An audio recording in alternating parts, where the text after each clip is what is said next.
इस सेशन में हम लोग सेकेंडरी इंडेक्स क्रिएट करेंगे। और सेकेंडरी इंडेक्स जैसा कि मैंने प्रीवियस सेशन में बताया है कि दो तरीके से क्रिएट की जा सकती है। ओके, तो उसमें से पहला है केस कि आप की फील्ड पर मीन्स क्रिएट करने जा रहे हैं क्या, सेकेंडरी इंडेक्स। मतलब जो ये की है, ये वाली जो की है ये क्या है, ये कैंडिडेट की है।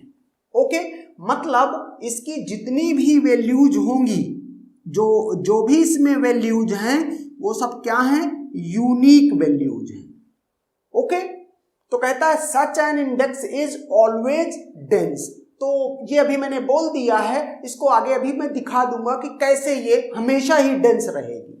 ओके, और दूसरा जो डेटा फाइल होगी वो नॉन ऑर्डर, डेटा फाइल की जो नॉन ऑर्डरिंग फील्ड होगी, मतलब जो शॉर्टेड नहीं है, उस पर हम ये सेकेंडरी इंडेक्स क्रिएट करेंगे। तो जैसे ये मेरे पास है डेटा फाइल। ओके, अब ये डेटा फाइल है, मतलब एक रिलेशन है, टेबल है। ओके, अब इसमें ये एट्रीब्यूट्स हैं ए बी सी डी। इसमें जो ये बी एट्रीब्यूट है, ओके, तो ये जो बी एट्रीब्यूट है ये क्या है, ये की एट्रीब्यूट है, या कह लो आप कैंडिडेट की है। अगर ये कैंडिडेट की है तो इसके कॉलम में जितनी भी वैल्यूज होंगी वो सब यूनिक होंगी। तो जैसे यहां पर आप देख लो, सारी की सारी वैल्यूज यूनिक हैं। ओके, तो अब सेकेंडरी इंडेक्स कैसे क्रिएट होगी, बहुत ही सिंपल सा कॉन्सेप्ट है। इंडेक्स फाइल, जैसा कि मैंने इंडेक्स फाइल के बारे में बोला है कि ये हमेशा ऑर्डर्ड होती है, ordered with reference to some field. Okay, तो जैसे ये जो बी है इसको हमने क्या कहा, सर्च की या की फील्ड इसको कहा है, तो ये जो है क्या कहते हैं, वही बी फील्ड यहां पर लाई गई है। मतलब जो वैल्यूज यहां पर आई हैं वो सारी वैल्यूज, अब चूंकि ये फाइल सॉर्टेड नहीं है, अनऑर्डर्ड है, देखो। ओके, सारी वैल्यूज अनऑर्डर्ड है। अनऑर्डर्ड होने की वजह से, जैसे कि प्राइमरी की वाले प्राइमरी इंडेक्स में कॉन्सेप्ट हम अप्लाई कर देते थे कि चूंकि सब सॉर्टेड हुआ करते थे तो ब्लॉक एंकर की एंट्री इंडेक्स फाइल में रखते थे। लेकिन यहां पर चूंकि ये फाइल सॉर्टेड है नहीं, तो अब अगर हमें इंडेक्सिंग का फिर भी इस्तेमाल करना है तो हम क्या करेंगे कि इसकी सारी एंट्रीज को हमको यहाँ पर वैल्यूज को यहाँ पर रखना पड़ेगा। तो ये वैल्यूज जो हैं ये 1 से लेकर 16 तक हैं। तो वो चूंकि ये फाइल ऑर्डर्ड है और जो नॉन ऑर्डरिंग फील्ड है उसी के रेफरेंस में सॉर्टेड है, ऑर्डर्ड फाइल है, तो ये बी की ये वैल्यूज क्या कर दी गई, सब सॉर्टेड कर दी गई। ओके, दूसरा क्या है, ब्लॉक पॉइंटर। इसका मतलब क्या हुआ कि जो वैल्यू 1 है इसकी, वो किस ब्लॉक में है और उसका यहां पर क्या रहेगा, इस जगह पे उसका रहेगा एड्रेस। ओके, तो जैसे 1 कहां पर है, इसमें 1 ये प्रेजेंट है ब्लॉक नंबर 4 में। ओके, तो मैं इस जगह का एड्रेस, ब्लॉक के बिगिनिंग का एड्रेस इस जगह पर आएगा। लेकिन मैंने क्या कर दिया है, ब्लॉक नंबर से रिप्रेजेंट कर दिया है, क्योंकि एड्रेस कॉम्प्लिकेटेड और हो जाएगा, तो मैंने उसको ना लिख करके समझाने के पॉइंट ऑफ व्यू से ब्लॉक का यहां नंबर लिख दिया है। लेकिन एक्चुअल में ये क्या है, ये एड्रेस है इस जगह पर। किस जगह का, इस ब्लॉक 4 के बिगिनिंग का एड्रेस। ओके, आप ऐसे बोल सकते हो कि 4 के लिए ये ऐसे इसको पॉइंट कर रहा होगा। ओके, अगर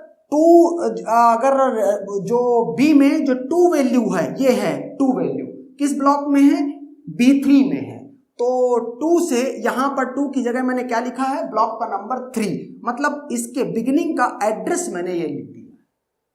ओके, तो अब मान लो कि इस जगह पर ये एड्रेस है, आप ऐसा करना चाहते हो तो ऐसे कह सकते हो कि ये 3 ऐसे इसको पॉइंट कर रहा है, पॉइंटर है, मतलब उसका एड्रेस होल्ड करता है। अगर ये वैल्यू 3 की बात की जाए तो 3 ये है ब्लॉक नंबर 2 में। ओके, तो ये ब्लॉक नंबर मैंने लिखा है, आप चाहो तो इसको ऐसे कर सकते हो कि इसके बिगिनिंग का एड्रेस यहां दे दिया। ओके, और इसके बाद अगर 4 वैल्यू जहां पर है, 4 कहां पर है, ये है ब्लॉक नंबर 3 में, तो 4 ये 3 में है, तो आप क्या करोगे, ये 3 इसका मतलब है ये बिगिनिंग में ऐसे पॉइंट करेगा। ओके, 5 की अगर बात करें कि वैल्यू 5 कहां पर है, 5 ब्लॉक नंबर 1 में है, ये 1 लिखा हुआ है, तो इसको क्या करेंगे, ये इसके बिगिनिंग के उस पर पॉइंट करेगा। तो इस तरह से ये ब्लॉक पॉइंटर लिखे हुए हैं। तो इस तरह से ये सारी इंडेक्सिंग हो गई। ओके, अब देखो कि मतलब इसमें कैसे क्या ये अब इसका लॉजिक क्या होगा आगे। ओके, इसका लॉजिक ये है कि अब जहां पर देख लो, यहां पर टोटल नंबर ऑफ ब्लॉक्स कितने हैं, यहां पर टोटल नंबर ऑफ ब्लॉक्स हैं 4। ओके, अगर जनरलाइज करो तो capital N number of blocks हैं किसमें, डेटा फाइल में। डेटा फाइल कहां स्टोर है, हार्ड डिस्क में। ओके, ये इंडेक्स फाइल है, ये भी कहां स्टोर्ड है, हार्ड डिस्क में। ओके, लेकिन इसमें अगर देखो, चूंकि ब्लॉक का साइज तो ऑपरेटिंग सिस्टम डिसाइड करता है, तो ब्लॉक का साइज सेम रहता है। इसकी जो इंडेक्स फाइल की जो एंट्रीज है, एक एक एंट्री, इसकी जो एक एंट्री है उसका साइज बहुत बड़ा है इसकी एक एंट्री से। इस वजह से क्या हुआ, जैसे इसमें देखो 4 ही रिकॉर्ड एक ब्लॉक में आ पा रहे हैं, लेकिन इसके 8 रिकॉर्ड एक ब्लॉक में आ गए। तो हुआ क्या, जो टोटल नंबर ऑफ ब्लॉक्स हैं वो घट गए, डिक्रीज हो गए, इसमें लेस है। मींस हमने क्वेरी लिखी क्या, हमें 3 के रिस्पेक्टिव रिकॉर्ड चाहिए, तो हमने लिखा select asterisk from let stable का नाम है R। Okay, where B equal to कितना, B इक्वल टू 3। ओके, ये क्वेरी एग्जीक्यूट कर रहे हैं, मतलब सर्च की क्या है, B। ओके, अब देखो ये फाइल क्या है, ये इंडेक्स फाइल है शॉर्टेड, इसका मतलब है, और ये फिजिकली ऑर्डर्ड फाइल है ये इंडेक्स फाइल। तो अब हम इस पे क्या कर सकते हैं, अप्लाई कर सकते हैं बाइनरी सर्च। अब इसमें कितने ब्लॉक्स हैं, B1 B2, इसमें 2 ही ब्लॉक हैं, लेकिन अगर मैं इसको जनरलाइज करूं तो आप क्या कहोगे कि M ब्लॉक्स हैं। ओके, तो अब अल्टीमेटली इनपुट आउटपुट कॉस्ट हम देखना चाहते हैं। ओके, इनपुट आउटपुट कॉस्ट मतलब इस क्वेरी के आउटपुट को देखने के लिए कितनी कॉस्ट, कितने नंबर ऑफ ब्लॉक्स का ट्रांसफर सेकेंडरी मेमोरी से मेन मेमोरी में होगा। ओके, तो उसके लिए लिखा जाएगा क्या, log m बेस 2। क्यों, क्योंकि जो ये 3 है, 3 किस ब्लॉक में है इंडेक्स फाइल में, ये सर्च करने के लिए आपको इतने ब्लॉक को इंडेक्स फाइल के इतने ब्लॉक्स को मेन मेमोरी में लाना पड़ेगा। ओके, इतने तो ये करना पड़ेगा। इसके बाद आपको ये मिल जाएगा कि 3 जो वैल्यू है वो ये है। अब जब 3 मिल गया तो इसका ब्लॉक पॉइंटर मिल गया 2। ओके, अब अगर 2 मिल गया है और आपको चाहिए कि B जो 3 वैल्यू है, जो 3 के रिस्पेक्टिव रिकॉर्ड है पूरा, ये यहां पर ये इस तरह से रिकॉर्ड है पूरा एक टपल, इसको एक्सेस करके लाना है। तो आप क्या करोगे, ये पूरा का पूरा ब्लॉक उठा के मेन मेमोरी में लाना पड़ेगा। ओके, तो इसके लिए आप क्या करेंगे, इसमें +1 और ऐड कर देंगे। तो इस तरह से ये आपको क्या मिल जाएगी, इनपुट आउटपुट कॉस्ट हो जाएगी, अगर ये केस 1 का सिनेरियो है सेकेंडरी इंडेक्स में। ओके, दूसरा एक important point, secondary index usually needs more storage space and longer search time than does a primary index. मतलब प्राइमरी इंडेक्स में जो ये टाइम लगता है उससे इसका टाइम ज्यादा होता है। कंफ्यूज मत होना, क्यों, क्योंकि अगर आप ये देखो कि input output cost secondary index की जो है और जो प्राइमरी इंडेक्स की है, दोनों फॉर्मूला तो सेम है। हाँ, फॉर्मूला सेम है, लेकिन जो इंडेक्स फाइल में जो नंबर ऑफ एंट्रीज हैं वो प्राइमरी इंडेक्स की से बहुत ज्यादा है। क्यों, क्योंकि प्राइमरी इंडेक्स में जो ये इंडेक्सिंग फील्ड ये हुआ करती थी, इसको क्या बोलते थे, स्पार्स। मतलब यहां पर सिर्फ ब्लॉक एंकर की एंट्री आया करती थी इस फाइल में, लेकिन इसमें जितनी डेटा फाइल में इस कॉलम में जितनी वैल्यूज हैं उनके सब वैल्यू के रिस्पेक्टिव यहां पर एंट्री आएगी। तो इसकी वजह से आपने यहां बोला such an index is always dense, secondary index is always dense, अगर की पर आपने इंडेक्सिंग कर रखी है, सेकेंडरी इंडेक्स बना रखी है। तो डेंस क्यों है, क्योंकि देखो बी कॉलम में जितने भी रिकॉर्ड हैं उनमें बी के रेस्पेक्टिव जितनी भी वैल्यूज हैं वो सारी की सारी वैल्यूज यहां पर प्रेजेंट हैं। जब भी ये सिनेरियो होगा कि जो यहां पर वैल्यूज हैं एग्जैक्टली वही वैल्यूज यहां पर हैं तो डेंस इंडेक्स होगी। ओके, अगर इसके सारी वैल्यूज के लिए यहां एंट्री नहीं है तो फिर स्पार्स इंडेक्स है। Okay, now consider this example for secondary index. Okay, जब की पर सेकेंडरी इंडेक्स बनाई गई है।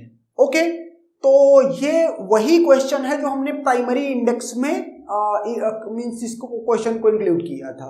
ओके, तो सब कुछ सेम है, बस एक बात का यहां पर चेंज है कि सेकेंडरी इंडेक्स उसकी जगह पे यूज की जा रही है। ओके, तो देखो क्या कह रहा है, 40,000 टोटल रिकॉर्ड्स हैं एक डेटा फाइल में। ओके, कह रहा है एन ऑर्डर्ड डेटा फाइल जिसमें 40,000 रिकॉर्ड्स हैं, लेकिन हमको पता है अगर क्वेश्चन सेकेंडरी इंडेक्स पे है तो सेकेंडरी इंडेक्स पे तो नॉन ऑर्डरिंग फील्ड पर ही क्रिएट की जाती है और ऑर्डरिंग फील्ड पे कभी क्रिएट नहीं की जाती है। Okay, with a block size of 2048 bytes, records are of fixed length and are unspanned। unspanned का यूज करेंगे हम। of size 200 bytes, एक रिकॉर्ड का साइज डेटा फाइल में 200 बाइट है। let we have created secondary index on the key field of the file data file of size 12 bytes and block pointer size 8 bytes। मतलब जो index file है उसमें जो की फील्ड है जिसमें इंडेक्सिंग की गई है उसका साइज है 12 बाइट का और ब्लॉक पॉइंटर है वो 8 बाइट का है। Find the average number of block access to search a record with index, मतलब with secondary index and without index। Okay, तो कैसे इसको डील करेंगे वो देखते हैं इस क्वेश्चन को। यहां पर बिगिनिंग में 3 चीजें ऑलरेडी कंप्यूटेड हैं क्योंकि ये बिल्कुल सेम एज प्राइमरी इंडेक्स है। क्यों? क्योंकि आपने क्या किया, पहले आपके पास ये एक डेटा फाइल थी। ओके, डेटा फाइल में लेट ये वाली फील्ड इसकी क्या थी, नॉन ऑर्डरिंग फील्ड थी। इस पर आपने कहा कि यहां पर इस तरह से रिकॉर्ड्स हैं और यहां जो वैल्यूज हैं इस तरह पे 40,000 रिकॉर्ड हैं, इसका मतलब 40,000 इसमें अनसॉर्टेड वैल्यूज हैं। आपको पता है कॉन्सेप्ट कि जो इंडेक्स फाइल होती है वो इस तरह की होती है, जितने रिकॉर्ड इस फाइल में होंगे एग्जैक्टली उतने ही रिकॉर्ड या कह लो एंट्रीज इस फाइल में होंगी। ओके, तो यहां से मैंने नंबर ऑफ रिकॉर्ड्स पर ब्लॉक, चूंकि एक रिकॉर्ड इसमें इस फाइल में एक रिकॉर्ड का साइज 200 बाइट था, एक ब्लॉक का साइज 2048 था, तो मैंने यहां से क्या निकाल दिया 10.24 number of record per block है। लेकिन ऑर्गेनाइजेशन अनस्पैन्ड है, इसकी वजह से पूरा का पूरा रिकॉर्ड एक ब्लॉक में रहेगा, एक रिकॉर्ड 2 ब्लॉक में नहीं जाएगा। एंड देयरफॉर 10.24 में जो 0.24 रिकॉर्ड बच रहा है इसको नेक्स्ट ब्लॉक में कंप्लीटली भेजना है। Okay, and therefore only 10 record per block. Number of blocks required, number of blocks, कितने ब्लॉक लगेंगे? अगर एक ब्लॉक में 10 रिकॉर्ड हैं और टोटल 40,000 रिकॉर्ड्स हैं तो कितने टोटल ब्लॉक लगेंगे? 4,000 ब्लॉक्स लगेंगे। Okay, length of one entry in index file, ये हमको पता है 12 बाइट का तो उसका इंडेक्सिंग फील्ड है और 8 बाइट का ब्लॉक पॉइंटर है। तो इंडेक्स फील्ड मतलब इंडेक्स वाली फाइल में इसकी एक एंट्री का जो साइज है वो 12 + 8 20 बाइट का है। ओके, अब ये मुझे पता है कि सेकेंडरी इंडेक्सिंग जब करते हैं तो जितने रिकॉर्ड इस फाइल में होते हैं उतने ही रिकॉर्ड इंडेक्स फाइल में होते हैं, उतनी ही एंट्रीज इस फाइल में होती हैं। ओके, एक एंट्री का साइज 20 बाइट है, तो यहां से अब हम क्या निकाल लें, यहां से अब हम क्या कंप्यूट कर लें? अच्छा, ये कॉन्सेप्ट हम अगर चाहें तो लिख भी सकते हैं क्या, total number of entries in index file equal to, या कह लो टोटल ना कह के number of entries in index file equal to number of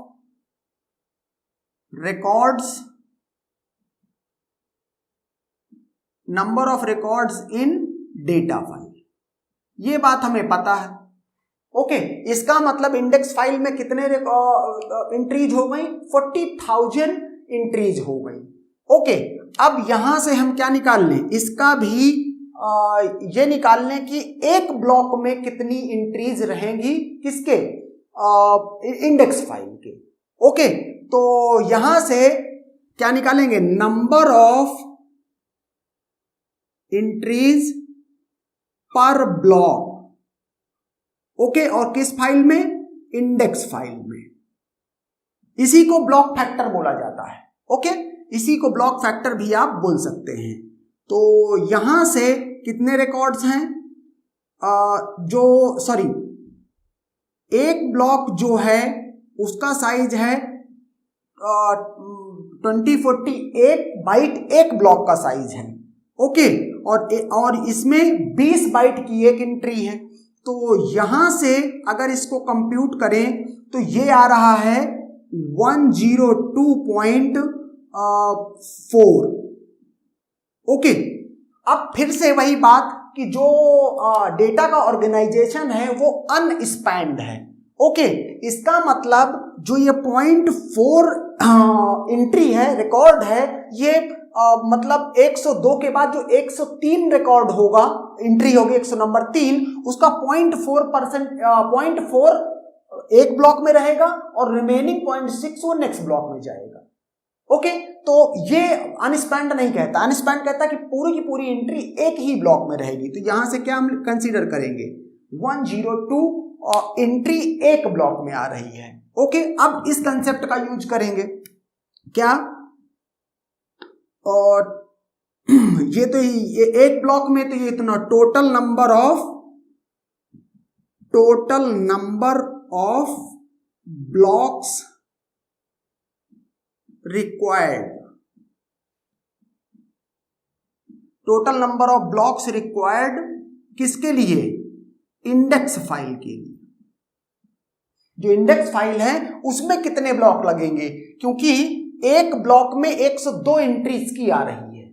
okay, तो अब इंडेक्स फाइल में कितनी एंट्रीज हैं, टोटल 40,000 एंट्रीज हैं ये वाले कंसेप्ट के हिसाब से। तो हम यहां क्या करेंगे, 40,000 डिवाइड बाई 102।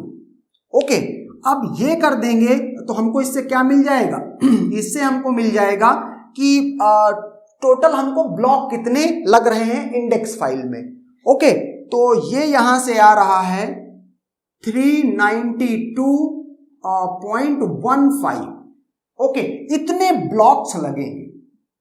अब आपको पता है ब्लॉक्स 0.15 नहीं हो सकता है, ब्लॉक या तो होगा या तो नहीं होगा, तो 0.15 ब्लॉक या तो होगा या तो नहीं होगा, मतलब ये एक बन जाएगा। तो यहां से ये क्या बन जाएगा, 393 ब्लॉक्स, इतने ब्लॉक लगेंगे इंडेक्स फाइल में। ओके, अब हमको कॉन्सेप्ट हमारा बहुत सिंपल है, इंडेक्स फाइल में बाइनरी सर्च होती है। ओके, तो इसका मतलब है अगर कोई पूछता है कि विद इंडेक्स फाइल यहां से क्या होगा, तो log m/2, मतलब ये जो वैल्यू आई है ये क्या है, m है ये इंडेक्स फाइल में, और इसका सीलिंग +1। तो अगर log 393/2 करेंगे तो ये यहां से आ रहा है, इसको बोल सकते हैं log 393/2, तो ये है करीब 8.6। इसका सीलिंग लेंगे तो ये होगा 9 और 9 + 1। ओके, तो ये 10 इसका आंसर आ जाएगा, क्या 10 ब्लॉक्स ऑन एन एवरेज आपको यूज करने पड़ेंगे, एक्सेस होंगे अगर सेकेंडरी इंडेक्स यूज करते हैं तो। ओके, अब देखो दूसरा पॉइंट क्या है, विदाउट इंडेक्स, मतलब विदाउट सेकेंडरी इंडेक्स। ओके, यहां पर जब विदाउट इंडेक्स की बात की जा रही है तो ये secondary index, without secondary index, और आपको क्या चाहिए, एवरेज चाहिए। ओके, अब एक बात का ध्यान देना, अगर इसमें आप जो है मतलब मीन्स विदाउट इंडेक्स अगर निकाल रहे हैं और एवरेज नंबर ऑफ चाहिए, तो फिर लीनियर सर्च अप्लाई होगी किस पे, इंडेक्स फाइल है ही नहीं, मतलब ये डेटा फाइल थी। ओके, और ये इंडेक्स फाइल थी, ये इंडेक्स फाइल है ही नहीं, सिर्फ यही फाइल है, और इस फील्ड पर आप जो है इस पर जो है आपको ये मीन्स ये जो फाइल है अनऑर्डर्ड है, नॉन ऑर्डरिंग है। तो अब क्या करेंगे, आपके पास कोई ऑप्शन नहीं, चूंकि वैल्यूज अनऑर्डर्ड हैं, तो लीनियर सर्च अप्लाई करेंगे। क्या कहेंगे, अप्लाई करेंगे लीनियर सर्च। और लीनियर सर्च में जो एवरेज कॉस्ट होती है वो n+1 डिवाइड बाई 2 ऐसे बोली जाती है, और n को मैं यहां पे क्या बोलूंगा, n मैं अभी ब्लॉक को बोलना चाहता हूं, कह लो कैपिटल n+1 डिवाइड बाई 2। तो इसमें ब्लॉक्स कितने थे, number of blocks in data file 4000 थे, तो आप बोलेंगे यहां से 4000 + 1 डिवाइड बाई 2। ओके, तो यहां से आपको क्या मिल जाएगा, ये आपको मिल जाएगा इतने ब्लॉक्स। तो यहां से 2000 + 1, तो 2001 ब्लॉक्स आपको क्या करना पड़ेगा, ऑन एन एवरेज एक्सेस करने पड़ेंगे। Okay, and that's